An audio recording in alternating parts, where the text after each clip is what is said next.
Welcome. If you want to custom keyboard theme with the picture on your Doogee X80, for the first you have to go for the settings. Right now you have to scroll down, go for the system. Here you have to tap on the languages and input and select virtual keyboard. Go for the keyboard that you are using, enter theme, and right now we have to click right here.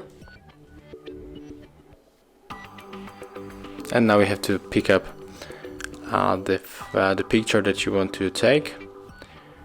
And mine will be in the downloads, this one, and here you can do pitch or the scale, but I'm going to leave it like that. And you can also set up the transparency of this theme, so I think that I can set it up like that, and then just tap done. And right now we got the preview here, how it is going to looks, and if you want to set up, just click to apply. Thank you guys for watching. Leave thumbs ups, comments, and subscribe to our channel.